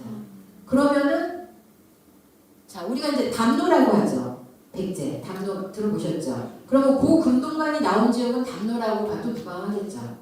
예? 그래서 여기 금동 관모가 이게 고운 길들이 여기 나왔는데 큐슈, 에다 후나야마에서 똑같은 게 이렇게 나온 거죠. 이게 금동관만 나온 게 아니라 백제는 또 뭐가 유명해요? 금동 신발도 있죠. 금동 관도 있고. 그건 백제다라고 얘기하는 거. 그것도 나왔어요. 똑같이. 요거에서 우리가 주장하는 거는 요렇게 건너와서 여기에서부터 이렇게 퍼져나간 거로 주장하는 게 우리의 그 주장이고요. 아까 스다 소키치가 얘기한 일본 민족 단일 민족론은 뭐예요? 여기 지역이 아주 신성시하는 공간입니다. 그래서 모든 그 일본 역사의 고대사의 출발은 다 여기서 시작됐다고 보는 거예요. 이게 야마토의 중심사가 아니고 스다소키치가 만든 일본 민족 단일 민족입니다. 근데 우리는 그렇지 않다. 열도의 인구 형성은 80%가 여기서 건너온 사람들이 만들어내서 여기서 이제 각자 세력을 형성해서 서로 엄청 싸웠겠죠. 그거를 기록한 게 일본서기다. 따라서 일본서기에 나오는 신라, 백제, 그다음에 그 사건이 일어난 장소에 대한 지명은 열도에서 찾는 게 맞다라는 게 우리의 주장입니다. 이거는 쯔쿠리야마라고 아까 본 여기가 오카야마거든요. 이 오카야마에 대단한 세력이 있었어요. 주로 신라 세력이라고 보고 있는데 여기는 기비 지역이라고 합니다. 여기는 기내 지역이라고 하고요. 여기 오카야마 일대에 이런 게 있습니다. 이 고분에서 나온 게 이겁니다. 신라죠? 경북, 영천, 언동, 말모양, 띠고리. 이 사카키야마라는 건 아까 앞에 나온 이 거대 고분에 그 배총이라고 신하들도 같이 무덤을 만들어주거든요. 그래서 신하 무덤에서 나온 거예요. 그 배총에서. 근데 이건 심지어 재료도 같아요. 그러니까 그냥 뭐 가지고 간다라고 보는 게 맞는 거죠. 그래서 여기에 이 기비의 압도적인 기내 지역과 비슷한 압도적인 강대한 정권이 독자적으로 따로 있었다라고 일본 고고학자들도 보고 있습니다. 근데 이게 이제 뚜렷하게 이 사람들이 대놓고 얘기하지는 못하는 게 야마토 천황이 얘네들이 주장하는 건 뭐냐면 등장하면서부터 아까 그 오사카 나라 고 기내 지역부터 규슈 지역까지 서일본 열도를 다 통일한 세력이 있었다라고 주장을 하는 거예요. 이게 야마토의 중심사관이에요. 그래서 이른 시기, 그러니까 3세기, 4세기 그 이전부터 이른 시기에 서일본 열도를 통일한 강력한 외 정권이 있었기 때문에 그 정권을 발판으로 한반도 남부까지 와서 가야를 임나다라고 임나를 좌지우지하고 정치적 영향력을 행사했다는 얘기예요. 완전한 새빨간 1000% 1000% 이 우주 태양계를 다 동원해서 새빨간 거짓말이죠. 그렇게 돼 있어요 지금. 그래서 그러니까 이것은 인류 유전학 결과하고 전혀 맞지 않는, 어울리지 않는 사관이다. 또 잘못된 거다 너희들. 그런 주장을 하고 있는 겁니다. 그래서 아까 이제 히미코 얘기는 말씀드렸고요. 그리고 이제 자꾸 열도에 우리 양지공도 같은 데 보면은 왜 사신도 이렇게 나오고 하는데 신발이 없어요. 그리고 막 그 기술 수준이 되게 낮고 형편없이 막 이렇게 저열하고 물론 다 본토인들이, 우리 한반도 본토인들이 가서 열도의 인구를 구성하고 기술이나 뭐 제품이든 다 들어갔기 때문에 이게 이제 당구로 치면 3쿠션에서 들어가는 거기 때문에 우리보다는 기술 발전이 늦습니다. 당연히. 그런데 그렇다고 해서 압도적인 차이가 난 건 아니에요. 그래서 마치 그러니까 이런 거죠. 호주나 미국의 이게 이 야마토의 중심사관, 지금 이 스다소키치가 만든 일본 민족 단일민족론에 의해 만들어진 이 역사관이 왜 굉장히 저질스럽고 정말 나쁜 사관이냐면요. 이거예요, 여러분. 영국, 미국, 호주의 역사가 이주민들이 건너가서 그때부터 나라를 세우고 역사가 시작이 된 거예요. 물론 거기 원주민이 있었죠. 근데 원주민하고 들어온 이주민하고 기술 문명 격차가 너무 많이 났잖아요. 그죠? 그러면서 그 기본적인 사실은 섬나라는 외부에서 문명이 들어가면서 역사가 시작되는 게 인류 공통의 보편적 세계사예요. 그렇지 않습니까? 그죠? 그러면 열도로 누가 제일 많이 건너왔어요? 이건 그냥 눈 감고도 알 수 있는 얘기예요. 이걸 뭘 어떻게 배워서 안다는 게 말이 안 되는 거예요, 사실은. 그죠? 근데 이거를 너희들이 한국인이기 때문에 멸시하니까 기분이 나빠서 안 받아들이겠다는 거예요. 얼마나 비참하고 처참하고 스스로들을 동아시아 전체의 역사를 질을 낮추는 혐오적인 역사관입니까? 그쵸? 만약에 영국이 여기에 붙어 있어서 영국 사람들이 열도에 건너왔다면 이 사람들이 인정했을 거예요. 그렇지 않을까요? 그런 겁니다. 미국은 유럽 사람들이 다 가서 역사를 만든 거잖아요. 남미도 마찬가지죠. 근데 자기들만 이래요. 진짜 남미 사람들은 자기들이 원주민이 아니라 유럽에서 온 조상이라는 건 자기들, 왜냐하면 거기는 혼혈 메조기토가 더 많기는 하지만 혼혈이라는 것보다도 유럽에서 조상이 왔다는 걸 더 좋아해요, 사람들은. 문명이 훨씬 차이가 나니까. 물론 거기 남미에도 대단한 위대한 문명이 있었습니다만 어쨌든 그래서 이 사관이 진짜 나쁜 사관이라는 거예요. 이 기저에 깔려있는 건 혐한이 깔려있는 거예요. 너네들한테 받았다라는 걸 인정할 수 없다라는 거거든요. 나쁜 사관이죠, 아주. 그래서 이제 무슨 말을 드리려고 그러면 열도에는 그 소, 말, 호랑이가 없습니다. 뭐는 있어요? 곰은 있어요. 호랑이가 없죠. 말도 없고 소도 없어요. 소, 말은 언제 들어갔을까요? 5세기 이후에 들어갔습니다.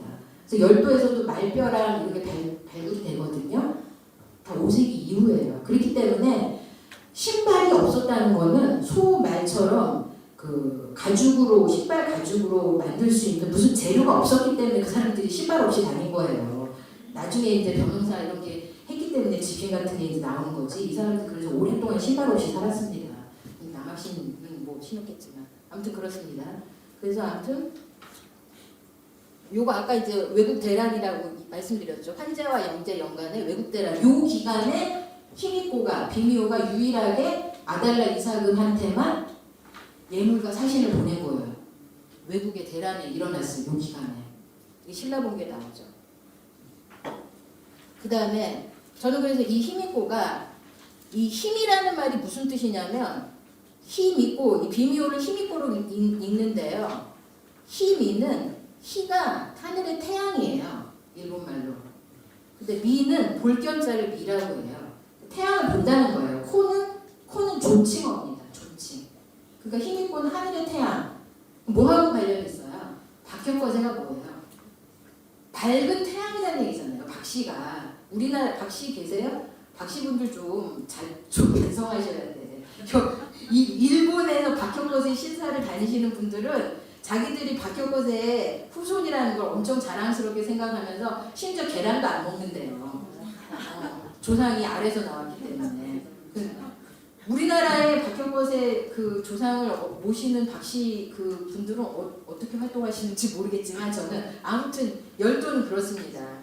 그래서 저는 이 비미호하고 히미코하고 그래서 이 관련이 있다고 보고요. 그 다음에 이 천일창 신화도 천일창도 하늘에 떠 있는 밝은 태양이란 뜻이기 때문에 이 박혁거세의 하늘의 밝은 해를 이제 박혁거세라고 하는 거기 때문에 요 박씨 후손들이 열도로 될 것 같다라고 보는 겁니다. 그래서 요 이제 대방군 요거 잠깐 대방군을 보면은 아까 말씀드린 것처럼 남랑군 대방군이 어디 있었느냐 거기서부터 이제 야마대국 히미코 여왕국까지 이제 남랑군에서부터 12,000이다 뭐 이런 얘기가 나오는데요.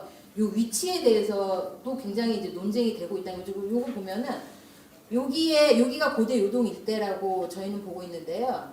여기에 이제 갈숙산이 있고 여기에 남랑군 위만조선도 여기 있었고 여기서 전쟁이 일어나면 요렇게 해서 요렇게 하면 여기 열도에 있는 데까지가 12,000리가 되지 않을까 보는 거죠. 대방군이 이제 현재 주류 그 전범사학계는 대방군이 여기 평양 일대에 있었다고 봐서 이렇게 해서 여기까지 오면은 12,000리가 안 되잖아. 안 되니까 이렇게 하고 여기 가가지고 오사카에 히미코 여왕국이 있었다고 보는 겁니다. 그래서 그 지리적으로 어디에 있었느냐가 사관에 따라 다르게 비정되고 있다. 요거는 제가 이제 하고 여왕국이 이제 어디 있었느냐 이제 이런 얘기고 그래서 대방군을 이제 요 대방군이 굉장히 중요한데요.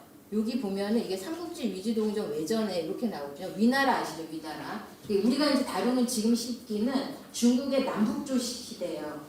남북조 시대라는 게 여러분 이게 지금 이데올로기로 그 냉전 대치 상태입니다. 북쪽에 북위가 있고 남쪽에 그 남조 송나라 이후에 뭐 남제 이렇게 하고 남조는 이게 나라가 이렇게 바뀌고 북쪽에는 북위가 있었고 그 서로 대치 상태에 있었던 시기입니다. 그래서 이때 어떤 나라가 중국의 남북조 상황을 가장 많이 이용해서 대국이 됐냐면 고구려입니다. 고구려가 중국이 이렇게 분열돼 있을 때 고구려는 그러니까 광개토 태왕은 전쟁의 신이에요. 우리가 이제 전쟁의 신하면 이순신 장군을 얘기하지만 광개토 태왕은 한 번도 진 적이 없어요. 아들은 장수왕이죠. 이 외교 천재예요. 아들은 또. 그래서 아버지가 만들어 놓은 영토를 외교적으로 캐스팅 보터가 돼서 고구려가 이쪽은 왜냐하면 이렇게 분열돼 있으니까 고구려 입장에서는 여기하고 크로스 외교를 이를테면 양다리 외교인데 그러면 북이 입장에서는 고구려가 남조하고 손을 잡고 자기를 공격할 수 있잖아요. 그 다음에 남조 입장에서는 고구려가 북위하고만 친하게 지내면 또 남조를 공격할 수 있잖아요. 또 고구려는 이러한 외교적인 관계를 굉장히 잘 이용했어요. 장수왕은 아버지가 물려준 넓혀놓은 땅을 굉장히 잘 지켰다. 그래서 굉장히 아무튼 이게 백제 입장에서는 불운이었죠. 전쟁 왜냐면 광개토 태왕이 18살 또는 19살에 즉위를 하잖아요. 근데 그 비슷한 같은 시기에 아신왕이 즉위하는데 저는 이 아신왕과 광개토 태왕이 거의 동갑이었을 거라고 봐요. 그 얘기는 하자면 좀 길지만 하여튼 10대 후반에 왕이 붙은 거예요, 둘이. 여러분 18살에 뭐 하셨습니까? 생각 처음 해보세요. 18살인데 전쟁에 나가기만 하면 이겨요. 군사를 너무 잘 가요. 그래서 이 아신왕을 잠깐 얘기를 하자면 아신왕 입장에서 광개토 태왕을 만나는 게 너무나 불운한 건데 아신왕의 그 아빠가 침류왕인데 즉위 1년 만에 죽었어요. 이상하죠. 침류왕. 그리고 침류왕의 동생 진사왕이 즉위를 합니다. 냄새가 나죠. 즉위 1년 만에 형을 죽이고 진사왕이 왕이 됐을 가능성이 높아요. 그래서 진사왕이 왕이 됐을 때 침류왕의 아들, 즉 진사왕의 조카가 아신왕인데 나이가 어렸어요. 그래서 보통 고대에는 15세가 넘으면 그 15세를 성인으로 해서 즉위를 할 수 있게 하고 그 아래로는 섭정을 하든지 뭐 다른 대체가 됩니다. 그러니까 왕위에 못 오른 거예요. 그러니까 그 침류왕의 동생인 아신왕의 입장에서는 형의 아들이 나이가 어려 한 8살쯤 됐다고 쳤을 때 저는 8살이라고 생각해요. 왜냐하면 왜 8살이라고 생각하냐면 침류왕이 1년 만에 죽고 진사왕이 즉위를 했는데 진사왕이 8년 만에 죽습니다. 그럼 아신왕이 16살이에요. 8살이라고 하면. 그래서 아마 8살이나 9살이나 10살은 고쯤이었을 것 같아요. 그러면 15살이 넘으면 왕이 될 수 있거든요. 그래서 진사왕이 어떠냐면 진사왕이 말년에 광개토 태왕하고 이제 관미성 전투라고 있어요. 고구려 군기하고 백제 군기를 읽어보시면 그 바닷가에 있는 성에서 전투를 합니다. 그러니까 여러분이 고구려의 해류 군사활동에 대해서 아셔야 돼요. 고구려가 이제 그 이구두 같은 사람은 아니 무슨 해전을 한 것도 아니고 광개토 태왕님은 수군을 보냈다는 말이 없는데 저는 이제 고구려군이 규슈에 상륙했다고 보는 거거든요. 광개토 태왕비에 나오는. 그래서 무슨 수군을 보낸 게 아니라 기병과 보병 5만을 보냈다라고 경자년조에 나오는데 거기 보면 400년 경자년조가 뭐로 시작하냐면 교로 시작합니다. 광개토 태왕이 간 게 아니에요. 파병을 한 거지. 교, 견, 5만, 보기병 이렇게 나와요. 5만의 보병과 기병을 보낸 그러니까 그 수군이 아니기 때문에 바다를 건너가지 않았다는 거예요. 그래서 해전했습니까? 해전이 아니에요. 옛날 전쟁은 뭐예요? 해병대예요. 해병대. 배에다가 군사를 보병과 기병을 태워서 건네주는 거예요. 건네주고 내리면 여기서 군사가 내리겠죠. 여기서 싸우는 겁니다. 배를 지키는 군사는 이렇게 남겨놓고 싸우는 거죠. 그러니까 수전이나 해전을 한 게 아니에요. 뭐 배에서 그때 무슨 화약이 있어가지고 폭약을 날리고 그런 게 아니잖아요. 그러니까 보병 기병을 배에 태우고 현해탄을 건너서 규슈에 도착해서 외를 정벌하는 그 외가 누구냐면 규슈 백제예요. 이 규슈 백제가 어떤 짓을 했냐면 말씀드리면 진사왕이 광개토 태왕하고 붙었는데 박살이 납니다. 근데 그러면 어떻게 해야 돼요? 심기일전에서 아이씨 잘 싸워야지 다음부터 어떻게 하면 막 고민을 해야 될 거 아니에요.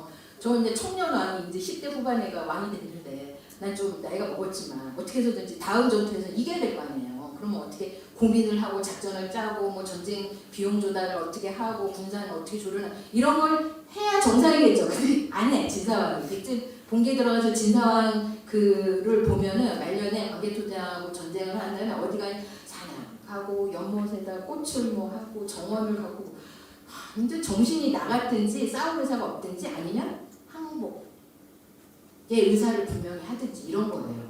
광개토대왕하고 싸울 의사가 없어서 항복할 의사 이제 이게 피곤하게 전쟁 같은 거 하지 말고 뭐 고구려한테 뭐좀 조공 좀 바치고 좀 편하게 살자 이럴 때에 사냥터에 갔다가 갑니다.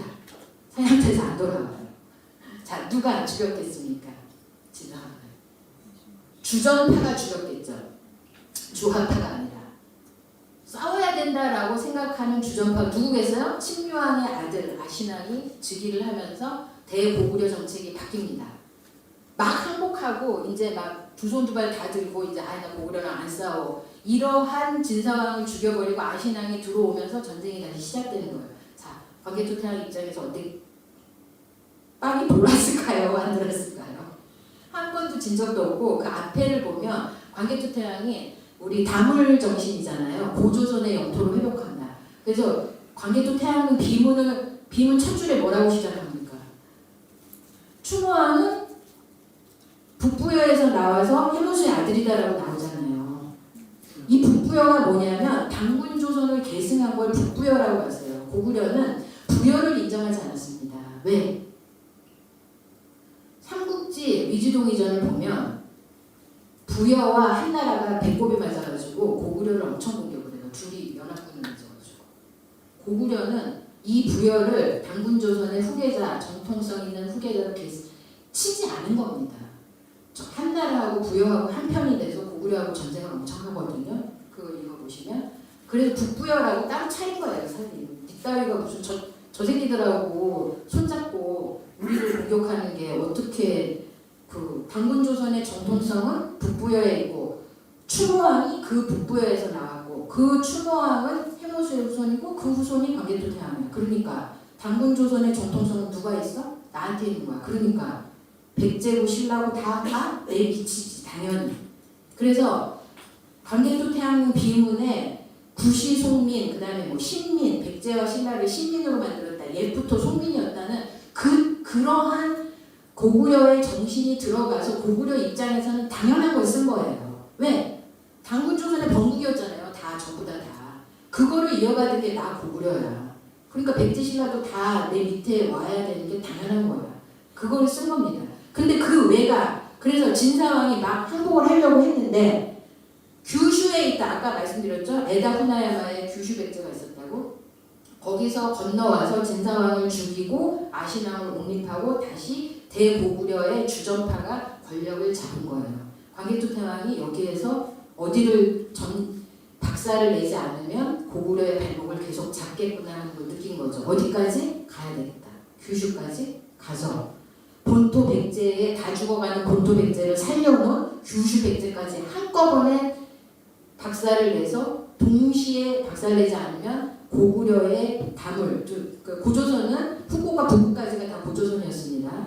거기까지 먹는 게 불가능하겠구나라는 걸 광개토대왕이 깨달았겠죠. 그때가 언제예요? 즉위년이에요. 신묘년조가 그겁니다. 391년. 신묘년에 외가 왔다. 이 외가 누구예요? 규슈 백제예요. 와서 뭘 했어? 본토에 와서 정권을 바꿔버려서 고구려의 발목을 잡은 거죠. 용서가 안 되는 거죠. 그래서 광개토대왕은 어디 갔다? 규슈로 간 거죠. 광개토대왕이 간 게 아니라 거기까지 보낸 겁니다. 그래서 경자년조에 임나 가라라는 말이 최초로 나온 겁니다. 여기입니다. 근데 이건 뭐 대방군 이게 지금 제가 뭘 말씀드리냐면 광개토대왕 때 이렇게 해서 여기 서해 바다를 고구려의 허락 없으면 못 건너가게 만들어 놓은 거예요. 이 바다를. 그러면 규슈를 여기를 먹으면 고구려가 뭐 전역을 점령했다고 저는 보진 않지만 여기를 먹으면 고구려 입장에서 북이하고 교역을 할 때 고구려 입장에서 여기가 남조잖아요. 송나라하고 가려면 북이 앞바다를 지나야 돼요. 그럼 북이가 가게 내버려 둡니까? 잡아요. 고구려 본기를 보면 그게 나옵니다. 송나라에 사신을 보냈는데 북이 해군이 와서 야 너 뭐야 누구 허락받고 얘 가? 돌아갑니다 다시. 아씨 그리고 걸렸어. 안 걸렸으면 갔겠는데 물론 매번 걸리진 않았겠죠. 걸릴 때도 있고 안 걸릴 때도 있고 그랬겠죠. 그렇지만 여러분이 고대 국가를 우습게 보는 게 아니에요. 보시면 안 되는 게 여기를 따라서 바닷가에 다 성들이 있어요. 바닷길을 감시하는 거예요. 왜냐하면 옛날에는 항해를 어떻게 합니까? 육지를 보면서 항해를 하는 거예요. 낮에.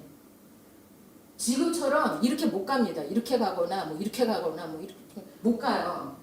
그래서 연안 항해라고 해요. 그거를. 육지가 눈에 보여야 돼요. 이렇게 조기가 육지고 이렇게 육지 따라 가는 거예요. 그러니까 육지에서도 그 배가 보이겠어요? 안 보이겠어요? 보여요. 누구 허락받고 니네가 거기 옛날에 교육이라는 거는 그 중국 입장에서는 그걸 조공이라고 했지만 무역입니다. 그러니까 이런 거예요. 우리 쪽에서 뭐 이런 거 바리바리 뭐 해갖고 갖다 바쳤다. 그 거짓말이고 중국에서도 그런 특산품을 받으면 자기들이 또 그에 상응하는 뭐 바리바리 싸줘서 이렇게 또 줘요. 그러니까 물물 교환입니다. 그렇게 해서 국가라는 단독의 세력만이 교역이라는 걸 할 수 있는 겁니다. 사무역이라는 게 없어요. 옛날에는. 그래서 교역을 통해서 얻게 되는 사치품, 그걸 이제 위세품이라고 합니다. 오늘날의 위세품은 뭡니까? 그 1000만원짜리 백 뭐 이런 거잖아요. 가방 차 람보르기니 뭐 이런 게 위세품이죠. 나 이 정도 되는 사람이야. 뭐 이런 거. 그러니까 그런 게 이렇게 교육이 돼서 어마어마한 옛날에는 비단을 청색이나 붉은색으로 염색한다는 게 굉장히 쉬운 일이 아니었거든요. 그러니까 그 제품이 그런 좋은 걸로 또 뭐 이렇게 바꿔주는 물물교환입니다. 그거를 이제 쟤네들 입장에서 조공이라고 하는 거고 무역이라고 보시면 됩니다. 그러니까 막 싸들고 가서 빈손으로 들어오는 일은 없다. 근데 만약에 그렇게 된다면 그거는 깨지죠. 안 가지 그다음부터 좋으면 왜 가겠습니까? 뜯기는 건데. 근데 깨지면 교육관계가 깨지면 그 다음에 어떻게 돼요? 전쟁이에요. 네, 그러니까 조공, 즉 교역을 잘해서 좋은 우호적 관계로 가던가 아니면은 너 하고 삥 뜯은 다음에 난 아무것도 안 줘. 그러면 이제 관계가 깨지면 그 다음은 전쟁이지. 싸워야지. 가서 뺏어야지. 어떻게 되겠어요. 그렇게 되는 게 고대 무역 관계이기 때문에 그래서 고구려 입장에서 여기를 해서 여기로 가려니 송나라하고 교역을 하고 그리고 고구려 입장에서는 위나라가 여기 있고 여기가 고구려가 있는데 위나라하고만 교역을 할 이유가 없잖아요. 그러면 외교에서 외통수잖아요. 그럼 위가 이래라 저래라 하는 거예요. 고구려가 네네 하고 말을 들어야 되는데 그럴 이유가 없잖아요. 고구려가 또 당군 조선의 후손인데 자존심도 얼마나 센데 그런 이유가 없기 때문에 어떻게 해서든지 송하고 교역을 하려고 했는데 여기서 이제 위나라 앞바다 지나가는데 너무 불편한 거예요. 위나라가 미주알 간섭을 하고 가느니 마느니 너 누구 허락받으니까 장수왕 입장에서 너무 귀찮은 거죠. 그래서 어떻게 했다? 여기를 먹으면 이렇게 해서 이렇게 갈 수 있어요. 여기에 묘도군도라고 있어요. 위나라 앞바다를 거치지 않고 요렇게 해서 요렇게 갈 수 있는 방법이 있습니다. 위나라의 간섭을 피해서. 그래서 저는 겸사겸사 규슈를 반드시 고구려가 먹어야 할 경제적 이유도 있었고 정치적 이유도 있어서 고구려 광개토대왕이 경자는조의 임나가라 중반성 그래서 임나가 여기에 있었다고 보는 겁니다. 반드시 고구려는 규슈 열도를 먹어야 될 정치적 경제적 이유가 있었다. 그래서 이거 그 이후에 이제 이거 왜 오왕이 나오는데요. 이것도 얘기가 한참이기 때문에 다음에 하기로 하고요. 네, 이게 고구려의 바다에 대해서 말씀드린 겁니다. 그래서 근데 이게 이제 이걸 다 이제 제가 이제 고구려가 장악한 고구려의 바다라고 제가 이제 본 거고요. 그래서 백제가 참 불운했는데 그래도 백제가 이제 백제의 생존 추정이 시작이 되죠. 이제 백제의 계로왕이 이제 북위에다가 올린 표문이 백제 봉기 계로왕조를 보면 나와요. 그래서 계로왕이 이제 북위 황제한테다가 야, 너 고구려한테 속고 있는 거다. 고구려 저 새끼들은 이리 새끼고 여우 새끼고 진짜 악랄하고 교활한 새끼들이라서 언젠가 네 뒤통수를 칠 거야. 그러니까 우리하고 편먹고 고구려를 공격을 해서 치자. 이렇게 제안을 합니다. 계로왕이. 근데 이제 북이 형제를 거절을 했죠. 그 이후로 계로왕 그 백제는 북이하고의 관계가 끊어집니다. 근데 백제는 그래서 그 어떻게 되느냐? 백제가 부활하게 되는 거는 무령왕 때예요. 백제의 위대한 왕 무령왕.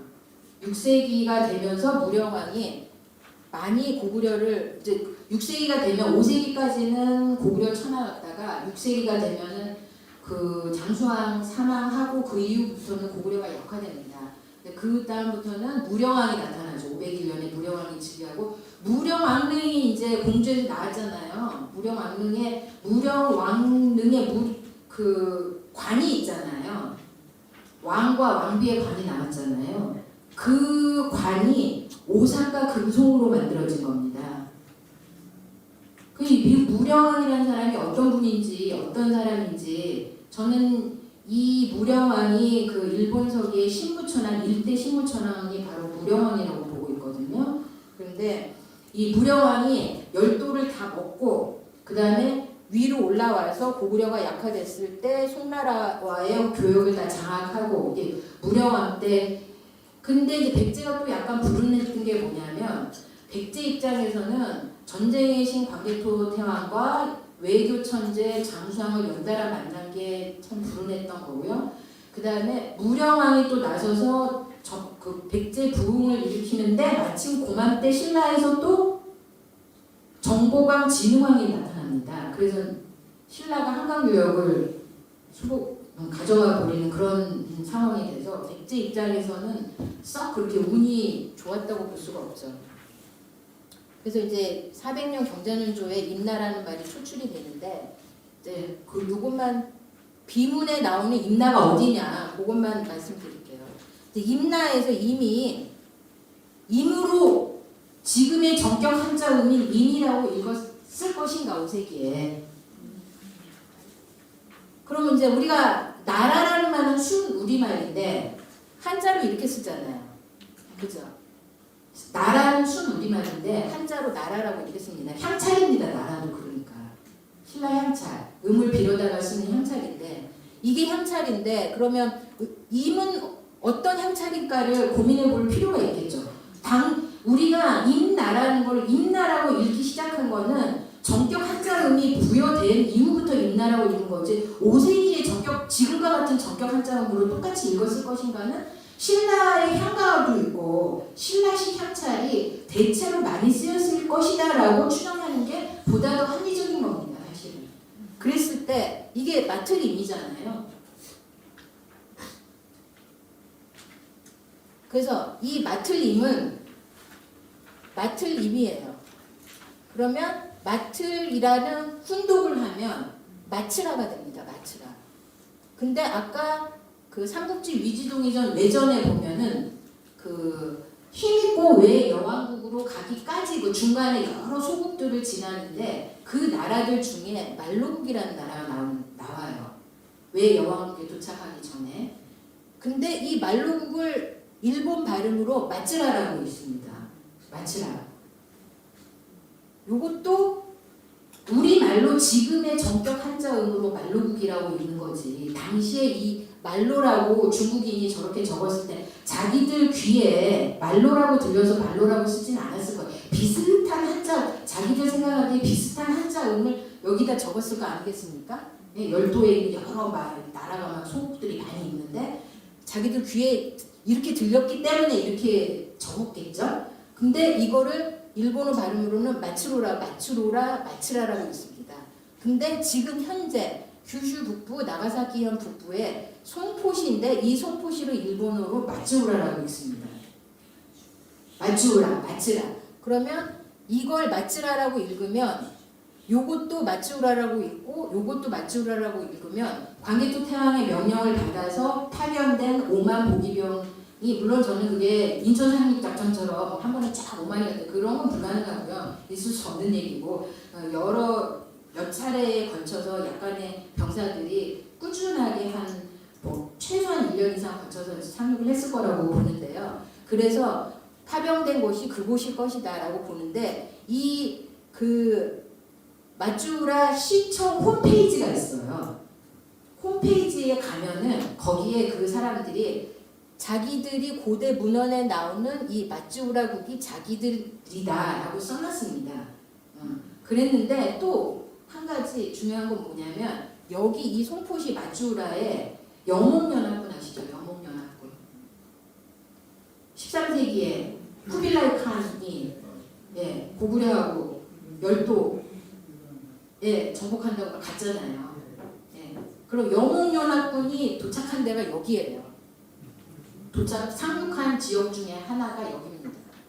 그래서 저는 상당히 여기가 저는 쿠빌라이 칸이 왜 그런 짓을 했는지 이해가 안 가는데 열도를 왜 가려고 했는지 그래서 막 고려를 막 협박해가지고 어쨌든 막 해가지고 고려하고 영몽연합군이 열도를 가잖아요. 그래서 뭐 거기서 뭐 카미가 이제 신풍이 불어가지고 뭐 열도를 살려줬다는 등 여러 가지가 얘기가 나오는데 저는 이 영몽연합군이 그 큐슈에 상륙할 때의 그 바닷길이라든지 여러 가지 그 내용을 어떤 레퍼런스를 삼았을까? 어떤 역사적 경험에 그 이그젠플을 따다가 이러한 시도를 했을까라는 걸 저 혼자 추정해 볼 때 고구려군이 갔던 그 경로와 그 예를 따라서 쿠빌라이 칸이 그런 시도를 한 게 아닐까라는 생각을 해봅니다. 이거 추정이로요. 왜냐하면 몽골 뭐 어차피 그쪽도 다 단군 조선이고 다 고구려 후손들이 살았던 데이기 때문에 이런 게 전승되지 않았을까라고 막연하게 추정을 해보기도 합니다. 그래서 여기입니다. 여기에요, 마쭈라가. 여기에요, 여기. 근데 여기에 당진이라고 있는데 당진을 가라라고 읽어요. 당진을. 그래서 여기에 이렇게 고구려 군사가 여기에 상륙을 했을 것이라고 보고 그래서 아까 말씀드린 대로 10여 년조에 왜가 와서 즉 큐슈 백제가 와서 진사왕을 암살하고 아신왕으로 즉위를 시키면서 주전파가 권력을 잡으면서 그 고구려의 광개토 대왕으로 하여금 규슈 본토 백제를 자꾸 도와주고 부역하고 전쟁을 부추기는 규슈 백제까지 완벽하게 장악할 필요성을 느끼고 광개토 대왕이 오만 보기병을 파견하라고 해서 결국에는 그 외 광개토 대왕 비문에 나오는 그 외는 규슈 백제고 그 규슈 백제를 일망타진하기 위해서 규슈까지 가서 여기에 상륙했을 것이라고 보고 그래서 400년 경자년조에 임나가라 종가성에서 임나가라가 나오는 초출되는 이유가 그것이다 라고 말씀드리겠습니다. 네, 오늘 여기까지 하겠습니다. 감사합니다.